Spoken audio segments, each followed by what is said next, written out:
è l'andare tra lo scorcio, ombra e cresta, questo stante picco a scontrarsi maroso, quest'animo fiacco, ripensato, questo salto di Tursiope d'argento, mentre intorno quieto un canto sopra il volto accennato di un sorriso. Come mi sento, seduto in mia bolla, come mi sento, perfettamente scomposto, inumidito dentro l'occhio del puledro, poco più di 1,5 metri a raso pelo a sangue caldo, un vagare di ricordo, tra calicotome ed assenzio, quell'odore tale e quale dell'infanzia, mentre arriva, indifferente, il toponimo bizzarro di una punta.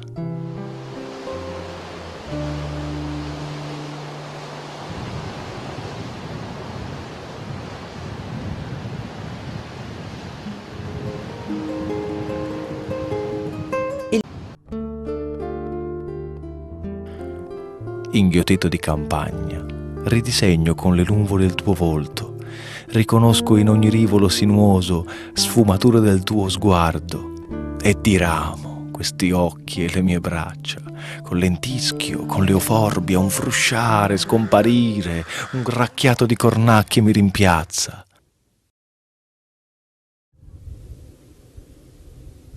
Non sono vecchio il passo di un asino stanco, non sono cicatrice sul suo corpo, non sono solitario il croco vicino allo scoglio, non sei zampe la formica, sola in punta all'universo, ma l'antropoide presupposto, sviluppato, avviluppato, definito un signore incretinito e senza regno.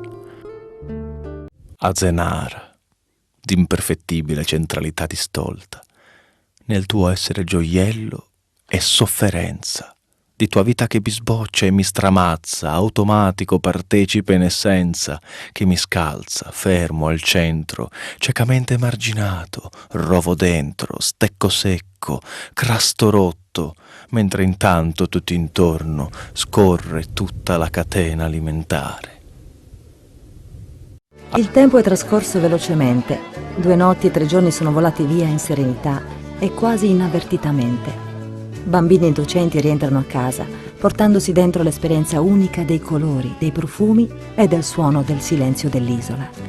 Lieti di recuperare affetti ed abitudini, ma anche accarezzati da un soffio di malinconia e dalla crescente consapevolezza di voler rientrare al più presto nel piccolo paradiso dell'Asinara, nell'isola tornata finalmente felice.